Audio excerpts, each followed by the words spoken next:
বরন্তী, এই নামটা শুনলেই মনের আগোচরে উকি দেয় বরন্তীর মায়াবী সূর্যাস্তের এক ছবি। তবে বরন্তী কিন্তু এইটুকুতেই সীমাবদ্ধ নয়। বরন্তীকে জানতে গেলে যেতে হবে তার একটু গভীরে। এই যেমন ঘুরে দেখতে হবে এখানকার মেঠো পথ, এইখানকার গ্রাম্য পরিবেশ, গ্রামের মন্দিরের দেবদেবীর উপর অগাধ আস্থা, মানুষের মন ছুঁয়ে যাওয়া সরলতা, মোবাইলবিহীন ছোটবেলা। অনুভব করতে হবে ঘন অন্ধকারকে জড়িয়ে নিয়ে ঝিঝি পোকার ডাক, আর গায়ে মাখতে হবে লেকের শিরশিরে হাওয়া। আর এই সবের পর আপনি বরন্তীর প্রেমে পড়তে বাধ্য। আসলে দুদিনের ছুটি নিয়ে এসে এই জায়গা ঘুরে যাওয়া ঠিক এই জায়গার সাথে জাস্টিস করা হয় না, কিন্তু আমাদের কাছে সময়ের বড় অভাব। তাই এই অল্প সময়ে যতটুকু ভালোকে স্মৃতির বাক্সে ভরে নেওয়া যায় ততটুকুই আমাদের আবার বেঁচে থাকার রসদ। আমাদের ভিডিওটা যদি আপনাদের ভালো লেগে থাকে তাহলে চ্যানেলটিকে সাবস্ক্রাইব করবেন, ভিডিওটিকে ছোট্ট লাইক দিয়ে সাপোর্ট করবেন, আর রুম টু ড্রিমকে কেমন লাগছে অবশ্যই কমেন্ট করে জানাবেন।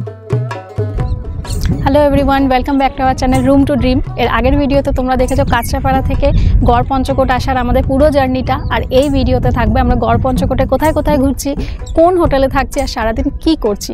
তো চলো যাওয়া যাক। আর তোমরা এখন দেখতে পাচ্ছ আমি এখন দাঁড়িয়ে আছি গড় পঞ্চকোটের পঞ্চরত্ন মন্দিরের সামনে।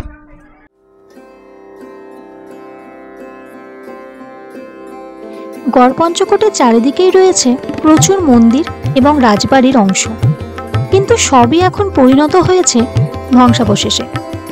শুধুমাত্র এই রাস মন্দিরটি অক্ষত রয়েছে।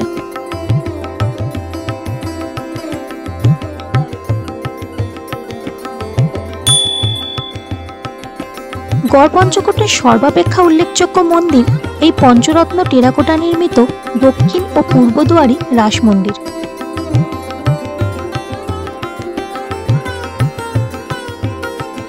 মন্দিরের গায়ে ফুল ও আলপনার নকশা ছাড়াও খোল করতাল বাদনরত ও নৃত্যরত মানব মানবীর মূর্তি পরিলক্ষিত হয়। এই মন্দিরকে চারিদিক থেকে ঘিরে রয়েছে গড় পঞ্চকোট পাহাড়।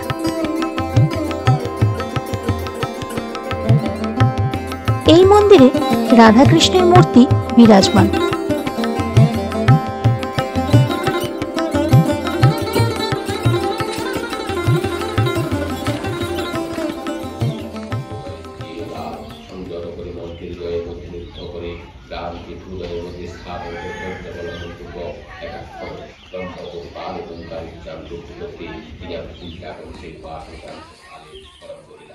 শীতকালে ভরপুর মেঘে ভরপুর বৃষ্টি, আর সেই বৃষ্টিতে পুরো ভিজে কাক দুজন, মাথায় ভিজে গেছে। এখন একটু হালকা হালকা রোদ উঠেছিল, আবার রোদ চলে গেছে।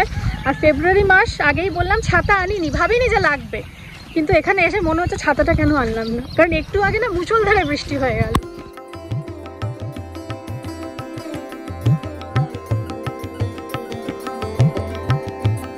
এরপরে আমরা ঘুরে দেখতে থাকি আশেপাশে সমস্ত মন্দির ও রাজবাড়ির ধ্বংসাবশেষ, যা হয়তো সময় মতো সংরক্ষণ করা হলে আমাদের এই বাংলাও আজ রাজস্থানের মতোই সমান ঐতিহ্যমণ্ডিত হতো এবং পর্যটন মানচিত্রে জ্বলজ্বল করত।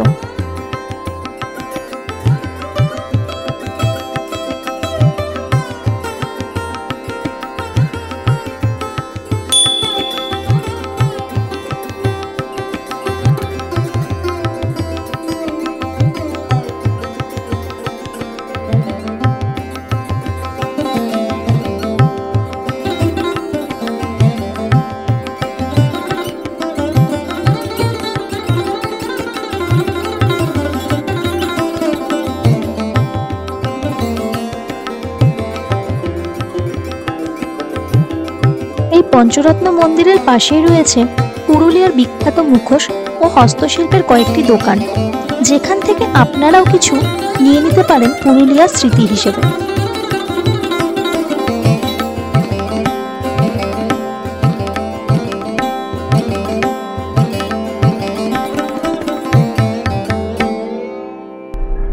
গড় পঞ্চকোট ঘুরে বৃষ্টিতে ভিজে এবার আমরা আমাদের রিসর্টের দিকে যাব।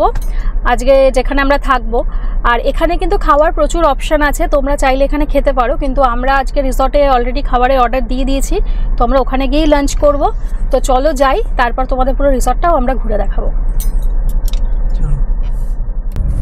এখানে পার্কিংয়ের জন্য 50 টাকা করে নিল, মানে ঢোকার সময় কিছু বলেনি, বেরোনোর সময় দিতে হবে আপনাকে। আর পার্কিংয়ের কিন্তু প্রচুর জায়গা, মানে মন্দিরগুলো তো পুরো ভগ্নপ্রায় অবস্থা, পাশে পাশে প্রচুর জায়গা, মানে পুরো মাঠের মাঝখানে মাঝখানে মন্দিরগুলো, ভাঙা ভাঙা অংশগুলো রয়েছে। তো ওই পুরো মাঠ জুড়েই গাড়ি রাখার জায়গা রয়েছে, কোনো অসুবিধা নেই পার্কিংয়ে। আর পার্কিং চার্জেস 50 টাকা, কোনো আওয়ারের ব্যাপার নেই, যতক্ষণ ইচ্ছে আপনি রাখতে পারেন, 50 টাকায় দিতে হবে।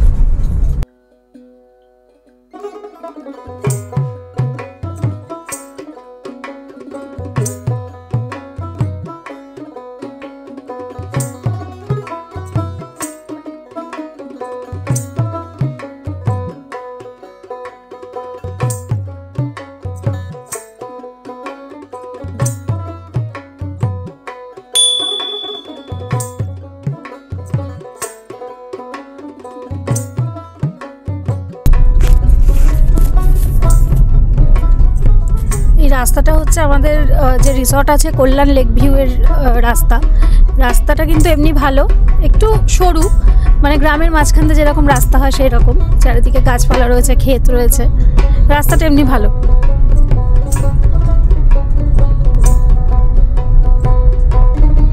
আর অনেক ফাঁকা জায়গাটা, শান্ত নিরিবিলি।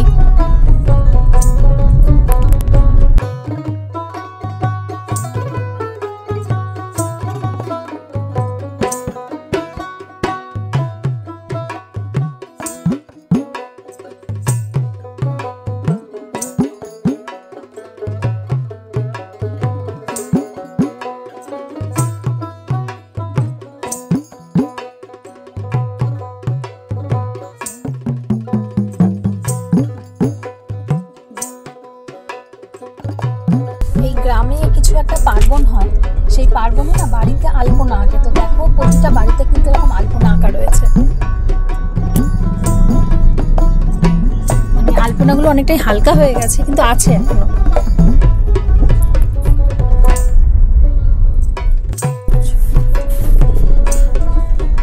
আমরা দেখতে দেখতে চলে এসেছি আমাদের আজকের ডেস্টিনেশন কল্যাণ লেক রিসর্টে। এই হচ্ছে গেট, চলো যাই।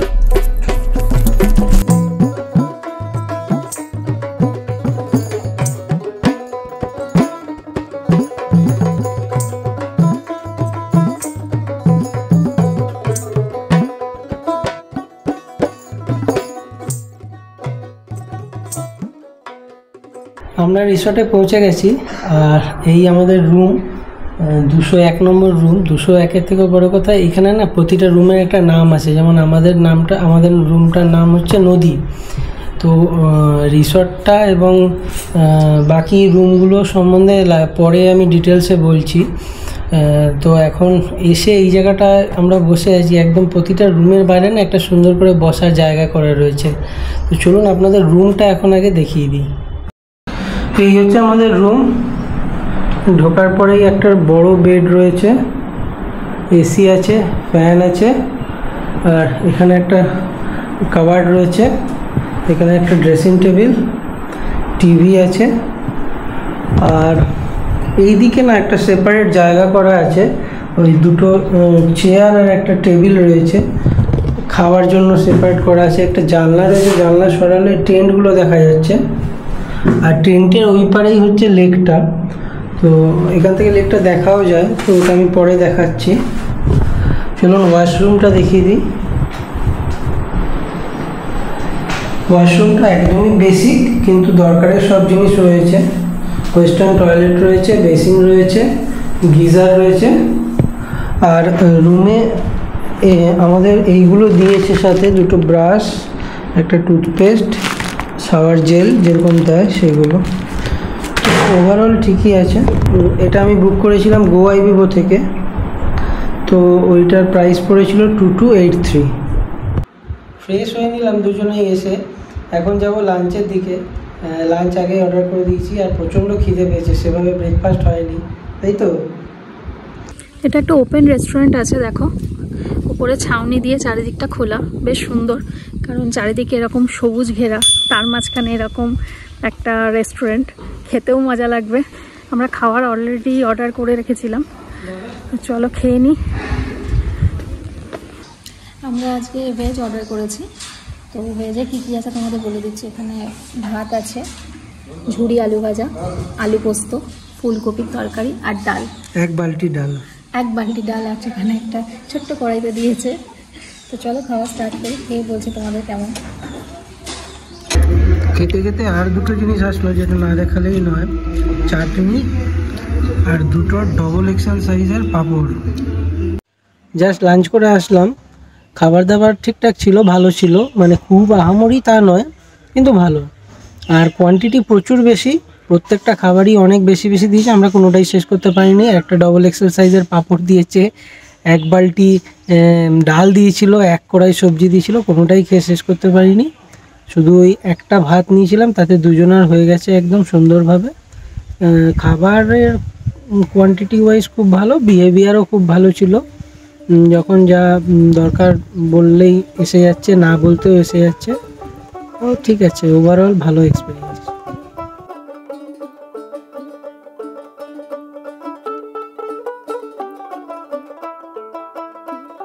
এরপরে খানিক জিরিয়ে নিয়ে আমরা একটা টোটো নিয়ে বেরিয়ে পড়ি বরন্তির সানসেট দেখব বলে। তবে তখনও জানতাম না যে টোটো চালক কমল আমাদের সানসেট দেখানোর থেকেও বেশি নিজের গ্রাম দেখাতে উৎসুক ছিল। এমনভাবে বরন্তি হয়তো আর কেউ ঘুরিয়ে দেখাতো না।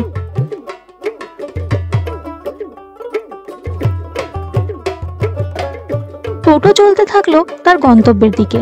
গ্রামের আঁকাবাঁকা রাস্তা, দুধারে চাষের জমি, খেলার মাঠ, সারি সারি তাল গাছ, আবার জায়গায় জায়গায় পলাশের ঝাঁক, আর একদিকে পড়ন্ত বিকেলের নরম সূর্যের আলো, সব মিলিয়ে এক মায়াবী বিকেল। এমন বিকেল যা হয়তো সচরাচর পাওয়া যায় না, আর যখন পাওয়া গেছে তখন তাকে মনের মধ্যে সাজিয়ে রাখাই সবচেয়ে শ্রেয়।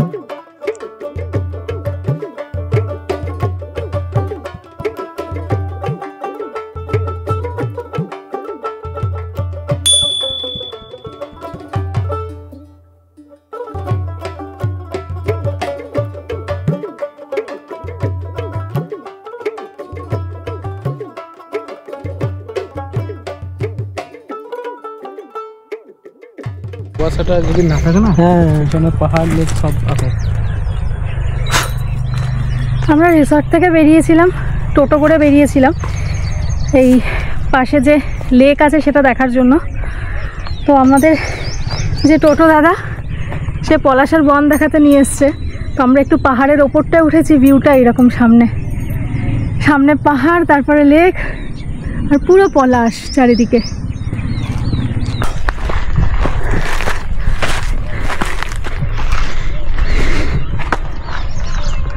আরও উপরে উঠে এসছে, এইবার দেখো তোমরা খালি,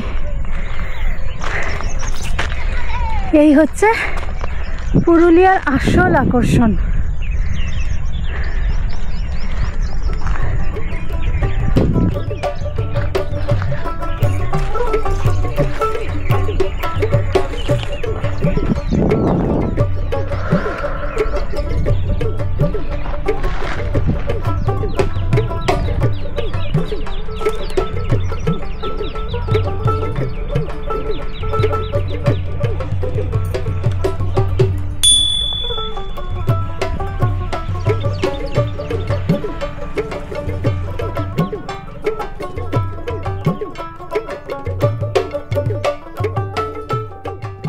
রাজীবের হাতে এখন পলাশ ফুল রয়েছে, আর আমরা যে দাদার টোটো করে আসলাম সেই দাদা বললো পলাশ ফুলেরও নাকি মধু হয়। আমি জানতাম না, এটা আমিও জানতাম না। টেস্ট করে দেখি, রাজীব এখন খেয়ে দেখবে। মিষ্টি পুরো, সত্যি মিষ্টি, ভালো খেতে। এবার পুরুলিয়া আসলে পলাশের মধু অবশ্যই খাবেন কিন্তু।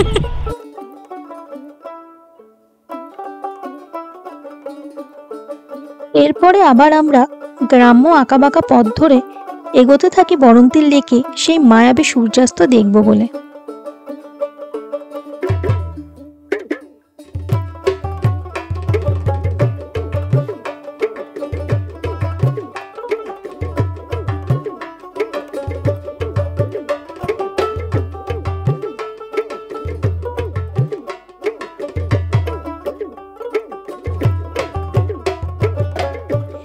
অবশেষে আমরা পৌঁছাই লেকের ধারে, কিন্তু মেঘলা আবহাওয়ার জন্য সেই মায়াবী সূর্যাস্ত আমরা দেখতে পাইনি। কিন্তু তাও প্রকৃতি নিরাশ করেনি। সূর্য মেঘের সাথে লুকোচুরি খেলতে ব্যস্ত ছিল, আর তার মাঝে আকাশের ক্যানভাসে ফুটে উঠেছিল রঙের এক অপূর্ব মেলা।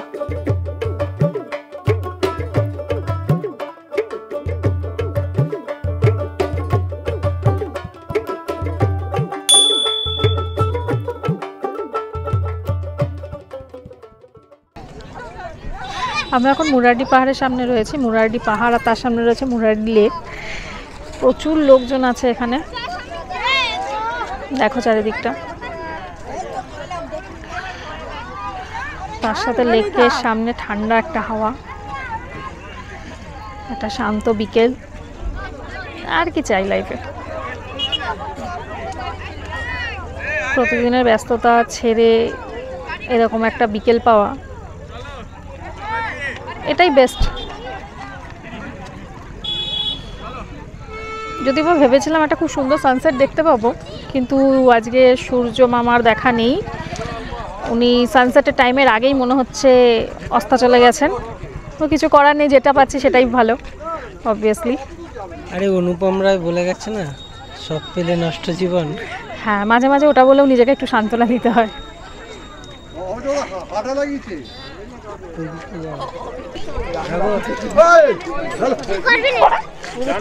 এটা মুরাডি লেকের সামনে রাস্তা, এখানে পুরো মেলা বসেছে।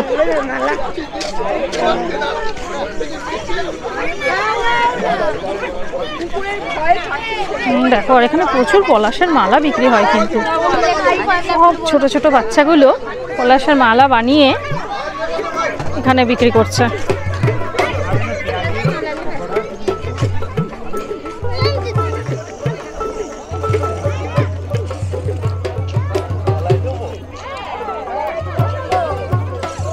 রাজীব একটা তালপাতা সেপাই কিনে নিয়ে এসছে।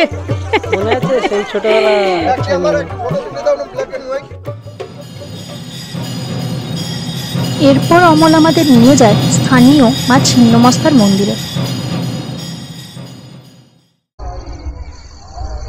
সেদিন ঘুরে রিসর্টে ফিরতে ফিরতে আমাদের সন্ধ্যা হয়ে গেছিল।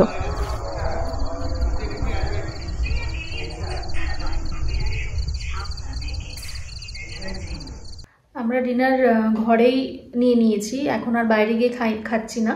তো কি কি খাবার নিয়েছি আমরা, চলো তোমাদের দেখাচ্ছি। ডিনারে নিয়ে নিয়েছি আমরা প্লেন রুটি, আলু ভাজা, তার সাথে নিয়েছি ডাল মাখানি, আর সাথে আছে মিষ্টি আর স্যালাড দিয়েছে। তো চলো খেয়ে নিই, তারপরে বলছি তোমাদের কেমন ছিল খাবার। আজকের ভিডিওতে তোমরা দেখলে আমরা পুরুলিয়াতে প্রথম দিন কেমন কাটালাম। তো চলো আজকের ভিডিওটা এখানেই শেষ করছি, আবার দেখা হবে আগামীকাল নেক্সট ভিডিওতে। তো আজকের মতো গুড নাইট। আর যদি তোমাদের আমাদের এই ভিডিও ভালো লেগে থাকে তাহলে লাইক করো, কমেন্ট করে জানিও, আর যদি সাবস্ক্রাইব না করে থাকো তাহলে প্লিজ সাবস্ক্রাইব করে দিও। তো চলো, বাই।